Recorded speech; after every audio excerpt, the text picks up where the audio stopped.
കോഴിക്കോട് കൂടരഞ്ഞിയിലെ കൊലപാതകം തുറന്നു പറഞ്ഞ മലപ്പുറം വേങ്ങര സ്വദേശി മുഹമ്മദ് അലി മറ്റൊരാളെ കൂടി കൊലപ്പെടുത്തിയതായി വെളിപ്പെടുത്തൽ. 1989 കോഴിക്കോട് വെള്ളയിൽ ബീച്ചിൽ വെച്ചും ഒരാളെ കൊന്നു എന്നാണ് മൊഴി.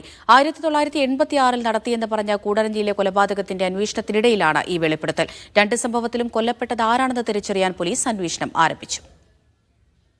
കോഴിക്കോട് വെള്ളയിൽ ബീച്ചിൽ വെച്ച് 36 വർഷം മുൻപ് ഒരാളെ കൊലപ്പെടുത്തിയെന്നാണ് മുഹമ്മദ് അലിയുടെ പുതിയ കുറ്റസമ്മതമൊഴി. തന്റെ പണം തട്ടിയെടുത്ത ആളെ അന്ന് കൂടെയുണ്ടായിരുന്ന ഒരു സുഹൃത്തിന്റെ സഹായത്തിലാണ് കൊലപ്പെടുത്തിയതെന്ന് ഇയാൾ പോലീസിനോട് പറഞ്ഞു.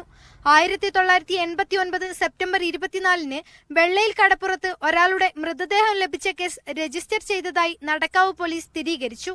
1986 കൂടരഞ്ഞിയിലെ മരണത്തിൽ തിരുവമ്പാടി പോലീസിന്റെ അന്വേഷണം പുരോഗമിക്കുന്നതിനിടയിലാണ് അടുത്ത കൊലപാതകത്തിന്റെ തുറന്നുപറച്ചിൽ. കൊലപാതകിയെയും കൊല നടന്ന സ്ഥലവും രീതിയുമെല്ലാം കണ്ടെത്തിയെങ്കിലും മരിച്ചവർ ആരാണെന്ന് തിരിച്ചറിയാത്തതാണ് പോലീസിനെ കുഴക്കുന്നത്. കൂടരഞ്ഞിയിൽ മരിച്ചയാളെ തിരിച്ചറിയാനായി മൃതദേഹം പോസ്റ്റ്മോർട്ടം നടത്തിയ കോഴിക്കോട് മെഡിക്കൽ കോളേജിലെ ഫോറൻസിക് വിഭാഗത്തിൽ നിന്ന് റിപ്പോർട്ട് ആവശ്യപ്പെട്ട് കത്ത് നൽകി.